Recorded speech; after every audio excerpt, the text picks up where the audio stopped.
part 9 of the build. Here's some engine parts, part of the assembly, the thrust washers there, some old tatty lock plates for the rod ends which I did replace. A nice new timing chain while the cover's off, the main bearings and the conrod bearings. They're all 10 thou oversized because the crank has had some work done.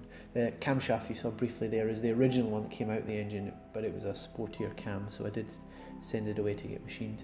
So the block, like the previous video, been nicely painted up. The cylinder head's obviously not there. The other additional parts to go on it, tappet covers, main crank pulley, timing chain cover. The engine mounts at the back there required a little bit of work. I had to weld and grind it down. So the hands of the person you see there is a friend Ian. He's a very experienced MGA man in restoring multiple kinds over the years, and he's been very generous with his time to guide me through the engine rebuild. So obviously we've missed a few steps. There was some camera disasters with my GoPro overheating, so apologies we didn't capture everything in here, but the bearings are in, the crank didn't require any machine work. It got linished down just to take a bit of surface pitting off, and it spins really nicely. So that got popped in. We'll jump back to showing you how the bearings got installed, but this was the very last of the pistons getting installed, just snugging down that compressor tool there, and then just knocking it up from below to try and bring it up towards the studs, just sort of with that rubber mallet, taking care not to scratch the crank or anything. So generous amounts of oil everywhere in the oil galleys. I did use a little bit of TIG wire to just make sure they were all free and open, just in case there was any grot in there from the machine shop or when it got acid dipped. And so cam is in, crank is in here, the main bearings, they haven't been torqued down yet, and you'll see that there are no lock plates in the connecting rods here because they were so mangled, those tin lock plates. I just didn't want any of that to shear off the old ones, so I ordered a new set. So I don't torque these down at this stage. We pop the oil cover sump on, but at a later time off camera I pull that off again and add the lock plates. Here we're just getting ready to start installing all the timing chain mechanisms, so sprockets and the oil thrower. You see that TIG wire on the left there that I used to just make sure the valleys were clean. So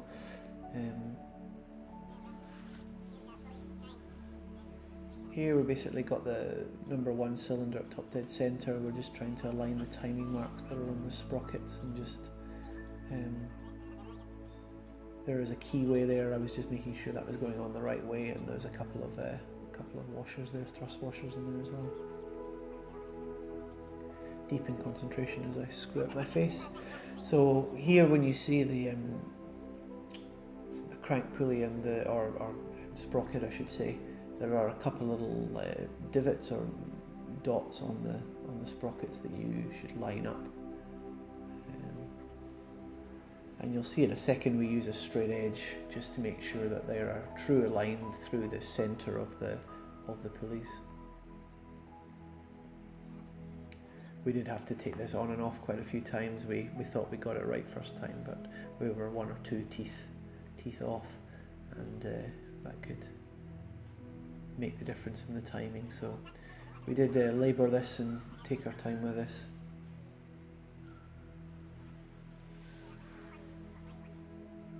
Probably the trickiest part of the whole day. Obviously this was filmed over a couple of separate days, and apologies for the poor lighting because it was a sunny day. This was the best angle for the camera, so you weren't looking at the back of my head, but it does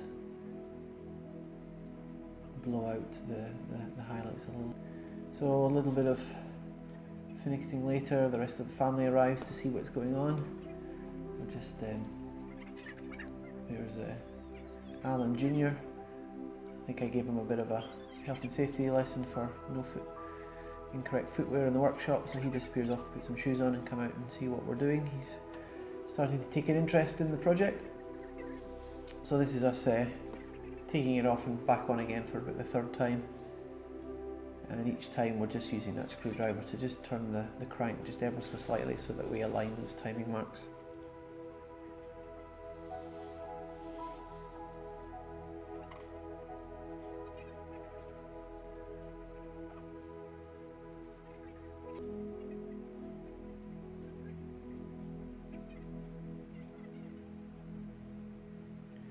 And once we had it in place, there are a couple of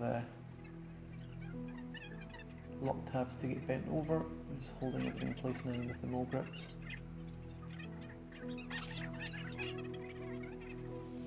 And then just again eyeing it up and making sure that those timing marks are straight through the centre of the camshaft sprocket.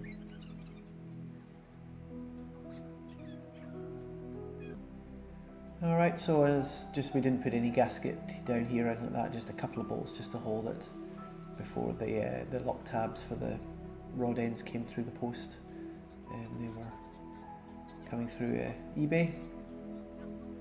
As I say, I've not been replacing every single bit on this. I've tried to maintain the original bolts when I can salvage them. So this is the next day or a couple of days later. So obviously spun things over, popped in the cylinder head gasket, which is a composite type gasket, a pay-in gasket was the one that I went for, and just starting to snug everything down and pop on get ready for the valve train to essentially go over. Those 3 studs on the left of picture there, the thermostat housing studs, I did notice that one of them, when I looked back at the footage, was a little bit bent, and took it out and rolled it across the garage floor, and sure enough it wasn't true or concentric, so I've got 3 new studs for that, you'll see later on, just so that I'm not warping anything when I'm tightening things down.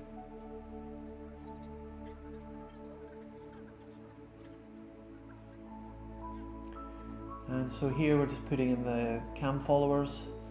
I was quite methodical and I took it to bits and kept everything in the correct order, so I had Ziploc bags 1 to 8 for each of the cam followers and the push rods. I'm not convinced you need to be quite that pedantic, but certainly I just wanted to put everything back in from where it came. The cam followers didn't need replaced, they were actually quite new in terms of the age of the engine. I think they must have been machined or replaced, certainly within the recent future.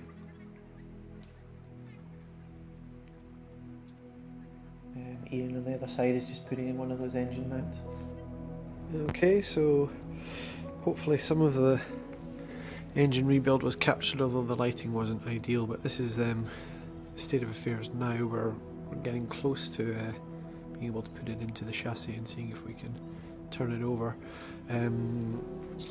Couple of things have progressed since the last one. We've managed to get the flywheel, the clutch plate on and all secured in. I've actually put the gearbox on, so, and then what we ended up doing is loosening these off a little bit, just checking it by eye, because I didn't actually have the right mandrel size or clutch alignment tool to get that in. I know you can get them, but I wasn't very well prepared, so we had that kind of loose, and just the splines kind of found their way. You can see how they it's tapered, so it kind of finds its own way, and then the splines will feed in. And so once we'd had it in the right position, then we actually tighten these bolts up again. So hopefully, all being well, the next time we want to put the gearbox up alongside it and snug up the bolts, it'll go in without too much dramas. The reason the gearbox hasn't been added in is that when we were moving things in and out, we spotted that this throw plate here has actually got a bit of wear on it. So you can't really see that with the camera, but that's really flush with this outer metal ring, and it should be proud of it. It should have a bit of extra slot there. So I've ordered another one of those, which is a newer sort of composite type one, which has a race or a bearing in it. That's coming along. I think there was very little difference in price, and depending on which forums you read, some people will say positive things about it. Some people have had reported issues with a bit of clutch shudder or vibration, not through the gearbox, but almost like through the clutch pedal. But I gather that's more of a problem with whether the flywheel has been machined correctly rather than the bearing. So I'm taking a chance. I've bought one. It's been sent. It hasn't been received yet. It'll be with me next week, and I'll pop that in, and then we can get the gearbox attached. I've just added in a new rubber boot in there just to make things a little bit neater, and so there's not any muck that goes in there. I've given that a bit of a clean out. It's still greasy and filthy, but wasn't too much damage in there. Obviously the gearbox is a bit of an unknown variable, because as things progress and everything costs money, it becomes a bit of a money pit. I haven't taken this apart, I haven't sent it off to anyone, so we will see if it's even functional. But I'm taking the gamble just now. At least if we put it in the chassis before the body goes on, we'll be able to have a decent idea of whether things are working. So we've got all this assembled. Got new bolts here. I put not new keepers on, but there's a new lock plate for the oil ring behind there. There's obviously a new rear main seal. Is that a rear seal, not oil plate? Got a new hose here to go to copper line, which will eventually go to the oil pressure gauge in the cab. The reason for that is that previously it was just a black tube and it was very Heath Robinson, so I didn't like the idea of spending money on nice upholstery inside and then having pools of oil at my feet in the footwell. Cylinder head's snugged down nicely and all torqued to spec. The gasket I used was a composite gasket, a pay-in gasket, and I think I put that on, showed that earlier, so apologies for the lighting. I do have another rocker cover because this one's a bit beat up, but while I'm doing things with webbing and it's all dirty and things like that, I've kept the old one on. The tappet covers are all on. That doesn't look good, I need to sort that out. The rest of the blocks obviously painted, gaskets and gasket maker around. Slight issue when, this is probably one of my a fault of my own, because I didn't actually check it with everything in situ, because this water pump came with the car, so it was one of the few things that actually came as a part, and the impeller fits nicely into the block and everything's snugged up right fine. When it came actually to then putting the pulley on, because I obviously haven't been able to test this water pump when the pulley was on and when everything else was attached, what I found was that the impeller fits in the block, but the throw or the distance out was not far enough out to actually, there was a good inch before this, if the belt was running on the pulley, it was fouling on the main body here. So that's obviously the wrong size, so I bought it with what I thought was a water pump that would work. It doesn't, so if anyone wants a water pump, there is one going. It's been even painted to the MG maroon. Anyone wants to come and visit me on the Gold Coast and see how the project's going and have a coffee and a catch up and a yarn about cars, then you get a free water pump. This is the old one, and when you look at it now, obviously, hindsight's 2020, you can see that the throw is this is a much longer neck, so I've had to order another one of these, which is the long snout. So until we get that, I can't really get everything at the front end of the engine all set up. What else have we done? Thermostat housing's on. I've given that a bit of a polish up. There's some new studs in there, a new gasket in there. I've given this a clean, the threads in there. The blanking plate was made up by a colleague who you've been seeing the videos, the friend that's been helping me. He's been amazing at just keeping me right. So he made that a little, that would be for the heater core, but as I'm not running a heater, I just need a blanking plate, but the one that was on that had a big hole in it. When you're trying to find out the right water pump for your model, you just need to make sure you're going by the engine code, so the 18 GB through GK from memory. Series of engines, MGB engines, is the longer water pump. And the other thing is, just in terms of how setting it up to make things easier come start-up time, is that if you see how we get through here, if we line this up here, those little prongs there, each one of those is I believe 5 degrees of timing, and there's a little, let's see if I can get it in front, there's a little mark on the main pulley there, the crank pulley. I've lined that up just past that first main prong, so somewhere between 0 and 5 degrees, so we're at top dead centre. And then I've got a little test light here so we can check how we are with the timing with the distributor. So if you attach your main cable that feeds back to the distributor. This is the point system here. Obviously in the distributor the rotor goes the opposite way, so these points just around here are just about to open at top dead centre. If we just ground this to the thermostat housing there, then I've loosened these bolts up on either side of the distributor. Sometimes I did actually have to take that off as well, that one at the top. It's an absolute pig to get to even when the engine's out the car, so I actually took that bolt out and made a deep V in there, just ran a Dremel zip disc along that gap there, so I've got a bigger area to get a screwdriver in if I need to do more adjustment come timing. So this has been loosened, and on the other side has been loosened, and then you can see already that even with me just touching that, if I move the distributor, I've got a little bit of give left and right. So if I look at my test light and twist the distributor, and I know I'm at top dead centre, and then the test light goes on, so I'm just twisting it counterclockwise until the light dies. Like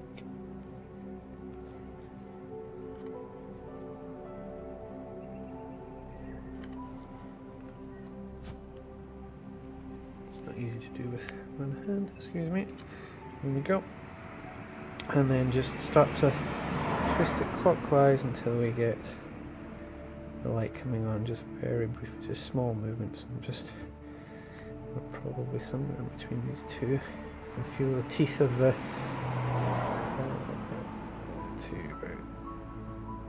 there. And then test light's on, we know those points have just closed. We're at top dead centre, or slightly try to do these past, and then we'll just snug these up on either side. Can't see much on that side.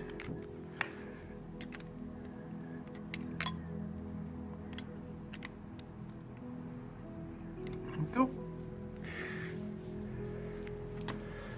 So that's just slightly easier apparently. I don't know how much of the valve timing was captured on the video. I'm still to go back to that footage and see how much we got. Obviously the lighting wasn't ideal because I was aiming out of the garage on a sunny day. But that's where we're at. We're probably another week away from getting all the parts through the post, pinning the transmission up, and then dropping it into the chassis. But we're certainly getting close to a milestone in the build. So thanks for coming along for the journey. Keep commenting. There's more and more people that are getting in touch saying that they're doing their own MGA projects or finished one and did it previously, and giving me some hints and tips. Everything is welcome. The Bible that I've been going with actually was loaned to me by the machine shop. The MGB manual for the engine, because obviously it's an MGB engine, so I've just been going by all the top specs in there. In terms of fluids and things like that, we've got I've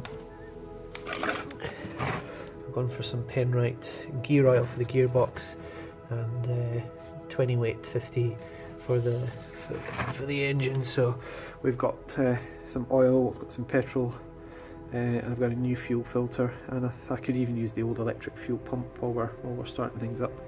The Weber's looking sorry state still. I've not really turned my attention to that before. The more I read about this thing, the more scared I am about how hard it's going to be to tune. But looking at some YouTube videos and things like that as well, there's obviously different jets that you can put in through the top here. These ones here are the idle jets, so these are actually just letting a little bit more fuel through, or creating the venturi for the fuel. It doesn't look great in here. There's obviously supposed to be a cover plate on here and a gasket because it's all carbonated inside there. Throttle bodies, you can sort of just, there's probably not enough light there, you can just make out that actually that idle screw is coming through the barrel there, and I don't like the look of that at all. And then inside that main body, if I move the throttle along, there's a couple of holes that appear which are apparently progression holes, so they're ones that you can't change with a screw. They're fixed. There's 3 different holes in this model to draw the fuel in. So yes, it needs a clean. I haven't opened it up if I was to open it up, then I'd be in a world of hurt. I need all sorts of new springs and weights and ball bearings and various other things that goes into this to make the magic happen. But I think in the initial, while it's out, the body's off. If this gets put in and works, I'm happy. I may well do the initial startup with colleagues' SU carbs, just because they're easier to tune and they're more of a known entity, and then I can swap this across and then see whether it goes with this.